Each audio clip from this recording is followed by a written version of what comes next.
la théorie de la renaissance dans le monde bouddhiste demeure dans les esprits.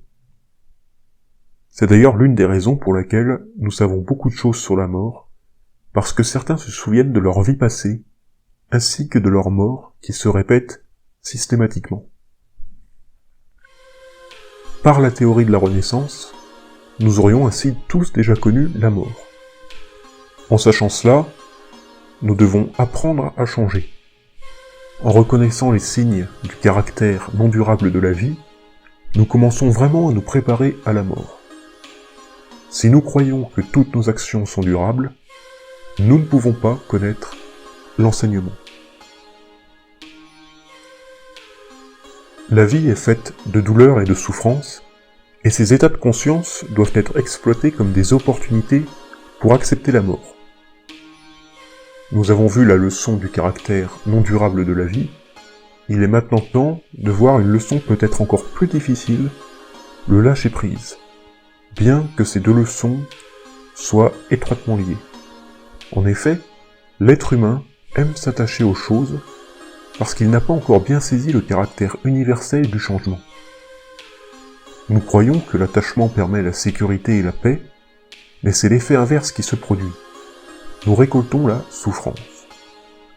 Le cheminement à suivre et à retenir est le suivant. Apprendre le caractère non durable de la vie, c'est apprendre le lâcher-prise. Apprendre le lâcher-prise, c'est apprendre à vivre. Apprendre à vivre, c'est apprendre à mourir. Bien évidemment, vouloir posséder des biens matériels n'est pas complètement mauvais en soi. L'important, c'est l'intention dans l'envie de possession. Après tout, notre but est d'être heureux. Acquérir une maison, par exemple, c'est une bonne chose, car nous pouvons en être heureux. Le piège, c'est d'y accorder trop d'attachement, parce que dans ce cas, nous en voudrons une deuxième. Et ainsi de suite, à la fin, nous n'en tirerons aucun bénéfice sur le chemin du bonheur. À l'inverse, quand on abandonne petit à petit nos biens matériels, nous prenons conscience que nos objectifs étaient voués à l'échec, puisque de toute façon nous devons mourir, et nous n'emporterons pas nos biens avec nous. Mais cette réalisation se fait progressivement, parce qu'au début, la prise de conscience est douloureuse, de la même manière qu'un être humain doit apprendre à se reconstruire après le choc d'un divorce par exemple. Notre résilience en ressort encore plus renforcée, et le lâcher-prise finira par devenir naturel, presque instinctif. Grâce à ce nouvel atout, notre vision de la vie changera. Le lâcher-prise peut être exercé en méditation, mais doit aussi être exploité à travers nos tâches quotidiennes.